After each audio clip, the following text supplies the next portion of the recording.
नमस्कार दोस्तों, केमिस्ट्री शाला चैनल में आपका स्वागत है। आज का मेरा यह video structure of atom class 11 and sub topic is photo electric effect. So friends, photo electric effect it also proves the particle nature of electromagnetic radiation. So what do you mean by photo electric effect, इसको हम देखें कि क्या इसका meaning है।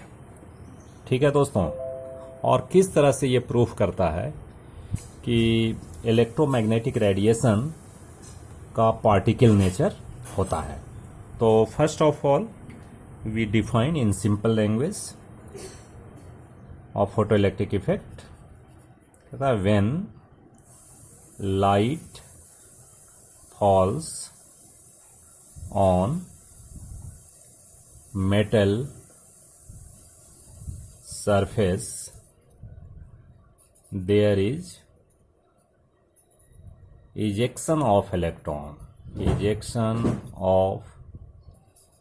electrons take place.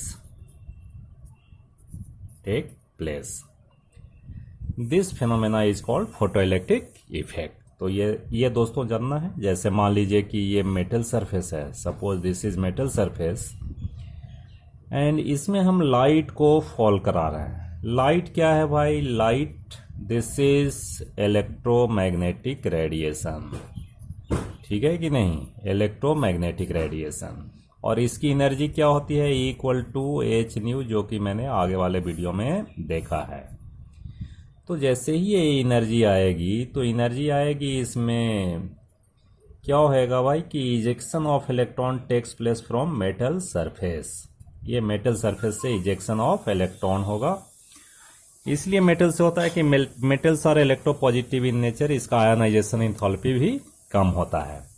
ठीक है दोस्तों, अब इसमें एक चीज देखो कि ये जो ejection of electron depends on energy of electromagnetic radiation, इस पे डिपेंड करेगा।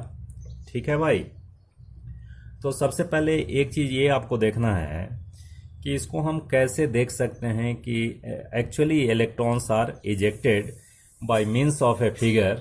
सो first you see the figure. In this figure you see there is evacuated tube and metal is connected with wire, battery and emitter, and this is receptor. When light radiation falls on metal surface, so due to photoelectric effect there is ejection of electron takes place, and that's why it completes the circuit. Circuit ये क्या हो जाएगा? complete होगा, because current electricity is flow of electron.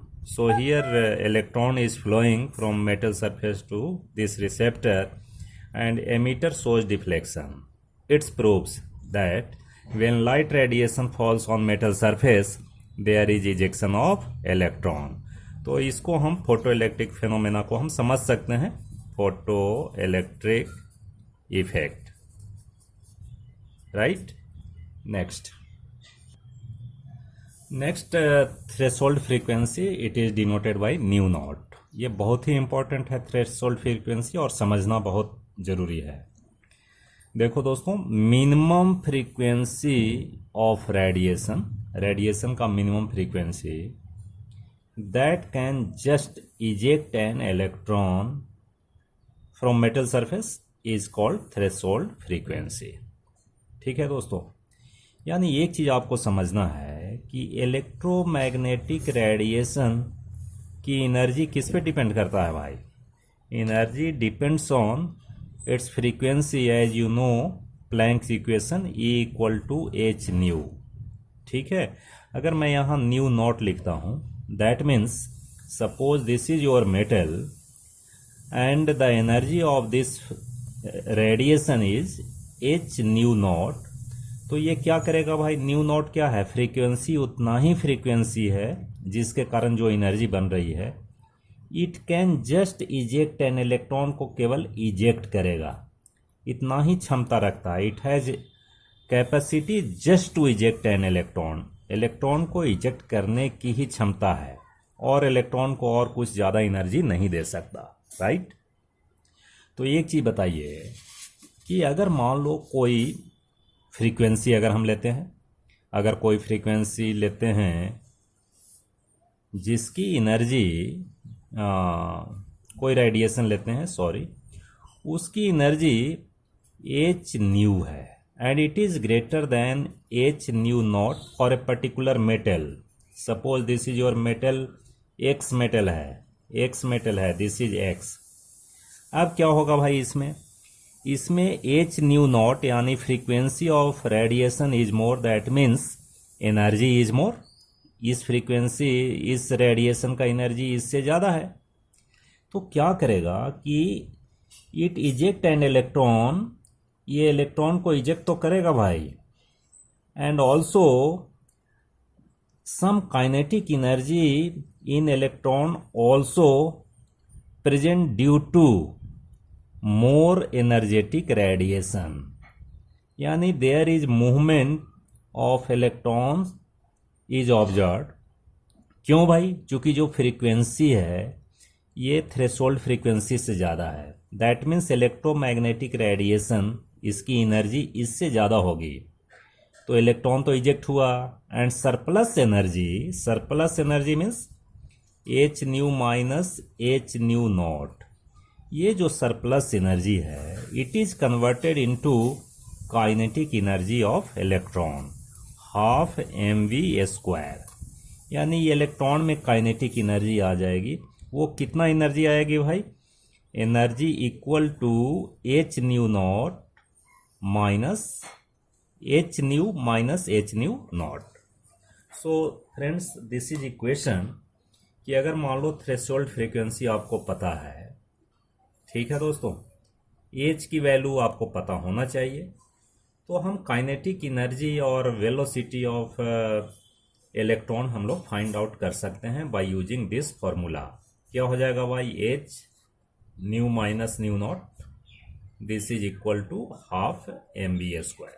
ठीक है, तो इसको याद रखना है कि ये एनर्जी कहाँ से आता है, because energy of radiation is more than threshold frequency, so that surplus energy is utilised in the kinetic energy of electron. ठीक है दोस्तों, next, now work function is there, it is same, h nu naught is called work function also. H nu naught को हम लोग work function भी बोलेंगे, यानी threshold frequency की जो एनर्जी होगी, और you can say energy of threshold frequency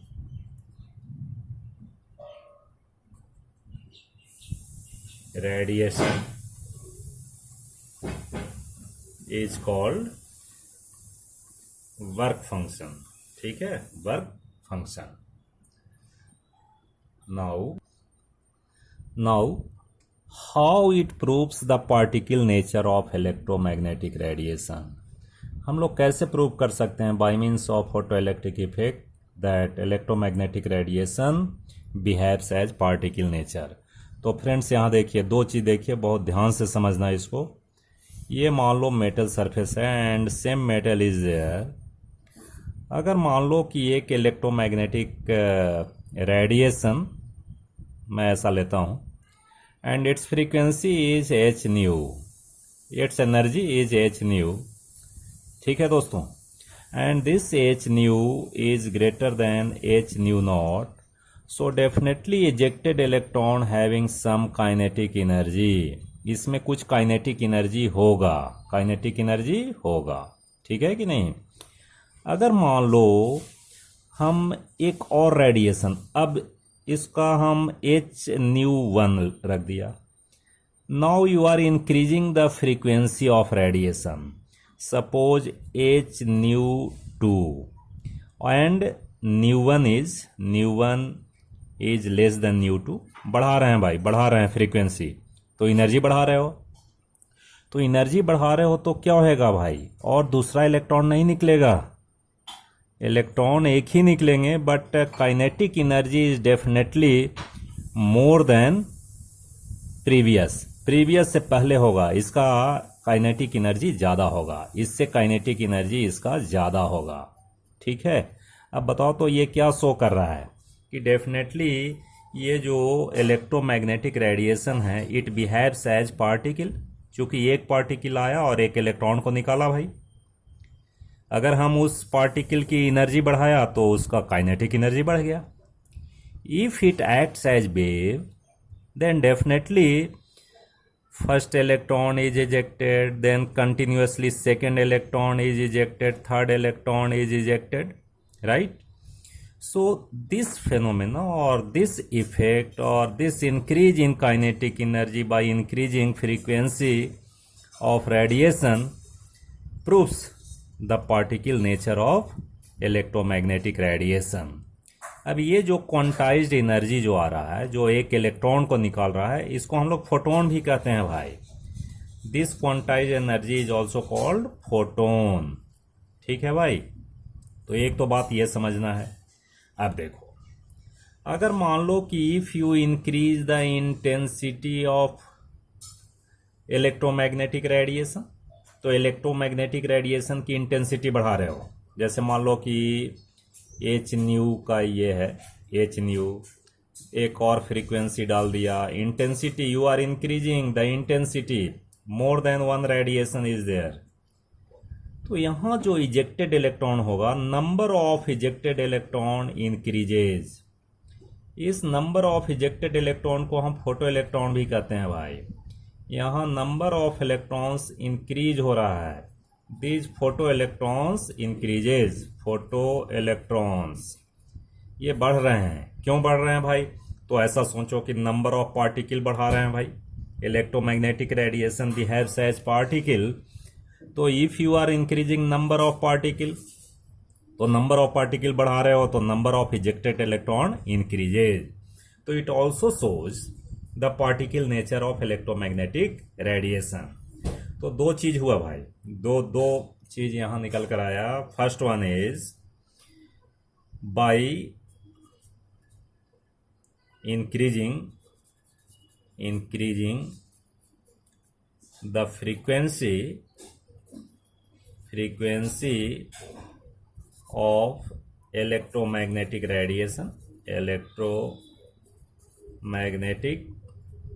radiation, the kinetic energy of photoelectrons increases। ठीक है भाई, इंक्रीज होगा। और क्या होगा भाई? सेकंड क्या लिखा? सेकंड है कि अगर आप इंटेंसिटी बढ़ाओगे, if number 2, if intensity of electromagnetic radiation और लाइट भी लिख सकते हैं, ठीक है जी, is increased then number of ejected electrons increases, और इसको हम फोटो इलेक्ट्रॉन भी कह सकते हैं। फोटो इलेक्ट्रॉन्स यानी फोटो इलेक्ट्रॉन्स इंक्रीजेज। तो ये दो बातें आपको ध्यान देना होगा। And this two things proves the particle nature of electromagnetic radiation. ठीक है दोस्तों, अब इसमें एक सबसे मेन चीज आपका है कि आपको ये फॉर्मूला याद रखना पड़ेगा, h nu minus h nu naught, this is equal to half mv²। ये फोटो इलेक्ट्रॉन के लिए होता है। न्यू नॉट पता है, threshold frequency, nu is the frequency of radiation and H is Planck's constant. So अब हम कुछ क्वेश्चन देखते हैं बच्चों, इसमें कुछ न्यूमेरिकल प्रॉब्लम आता है। Now first one is, I have taken one question, it's a very important. The threshold frequency new not for a metal is 7.0 into 10⁻14 पर सेकेंड। देखो, हर एक मेटल का थ्रेशोल्ड फ्रीक्वेंसी अलग अलग होगा भाई। अरे बात समझ, जिसका आयोनाइजेशन एंथैल्पी कम होगा, जिसका साइज बड़ा होगा, उसका थ्रेशोल्ड फ्रीक्वेंसी कम होएगी। Calculate the kinetic energy of an electron emitted when radiation of frequency nu is equal to 1 into 10 to the power 15 per second hits a metal, एक मेटल को heat करेगा। ठीक है दोस्तों, तो सबसे पहले हमें कौन से फॉर्मूला को याद करना है? So remember the equation h nu minus h nu naught, this is equal to half m v square. इसको याद रखिए। अब इसमें देखो, इसमें प्लैंक्स कांस्टेंट आपको पता होना चाहिए, 6 equal to 6 into 10 to the power minus 34 joule second. ठीक है, और ये न्यू की फ्रीक्वेंसी, न्यू कितनी है भाई? तो 1.0 into 10 to the power 15 per second. And nu naught threshold frequency is given, this is 7.0 into 10 to the power 14 per second. तो क्या निकलना है? काइनेटिक एनर्जी, यानी ये half m v square is kinetic energy. ठीक है, अगर वेलोसिटी निकालना होता तो मास ऑफ इलेक्ट्रॉन डालना होता, जो कि आपको पता होना चाहिए। ठीक है दोस्तों, अब इसमें वैल्यू पुट करो। इसको हम क्या लिख सकते हैं? H nu minus nu naught, this is equal to kinetic energy, ऐसा लिख लीजिए। H is, this is 6.6 into 10 to the power minus 34 and here this is 1.0 into 10 to the power 15 minus 7.0 into 10 to the power 14। ठीक है जी, this is equal to kinetic energy. ये joule में आएगा, चूंकि सेकंड कट जाएगा भाई, मैं यूनिट भी दिखा दूंगा कैसे होता है। ठीक है, तो 6.6 into 10 to the power minus 34 and you can write it 10 into 10 to the power 14 माइनस 7 into 10 to the power 14, this is equal to kinetic energy. और 6.6 into 10 to the power minus 34 and here 10 minus 7, this is 3 into 10 to the power 14, this is equal to kinetic energy।